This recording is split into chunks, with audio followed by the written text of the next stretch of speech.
Le message du jour vous est présenté par notre frère Marc. Salut chers bien-aimés de notre Père Céleste. Aujourd'hui, je veux juste partager avec vous le besoin d'une véritable amitié.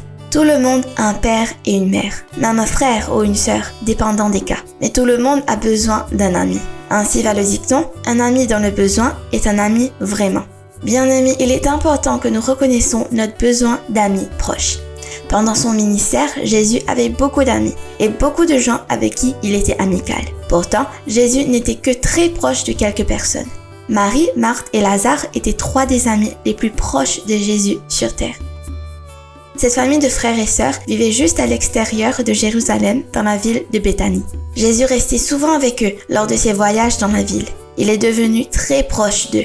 Vous pouvez tous vous souvenir de l'histoire de cette écriture. Luc 10, 38 à 42. Marie et Marthe ont appris que Jésus venait. Marthe a immédiatement abandonné tout ce qu'elle faisait et a commencé à préparer la maison, la nourriture et tout ce qui est nécessaire pour accueillir un invité. Au lieu d'aider sa sœur, Marie a choisi de s'asseoir aux pieds de Jésus pour entendre sa parole et communier avec lui. Cela a tellement bouleversé Marthe qu'elle est allée vers Jésus et a exprimé ses sentiments envers lui. Jésus a répondu et a dit « Marthe, tu es bouleversée à ce sujet. Ne comprends-tu pas que ta sœur a choisi de faire est une chose nécessaire ?» Quelle était cette chose nécessaire à laquelle Jésus faisait référence?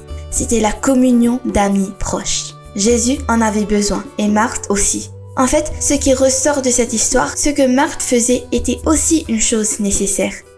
Quel hôte ne nettoyerait pas la maison, ne préparerait pas la nourriture et ne s'assurerait pas que tout était en ordre? C'était important. Pourtant, Jésus était clair qu'un moment particulier de partage entre amis était beaucoup plus important que l'accueil d'un invité. Bien-aimés, vous devez trouver du temps. Vous devez prendre du temps à passer avec vos amis les plus proches. Même au coup de négliger quelque chose d'important. J'ai appelé cela négligence planifiée.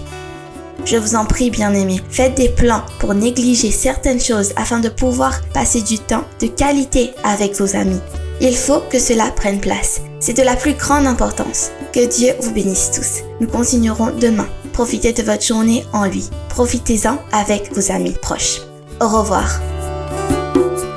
Si toi aussi tu crois que la parole de Dieu est une bénédiction, partage-la et sois une source de bénédiction pour les autres toi aussi.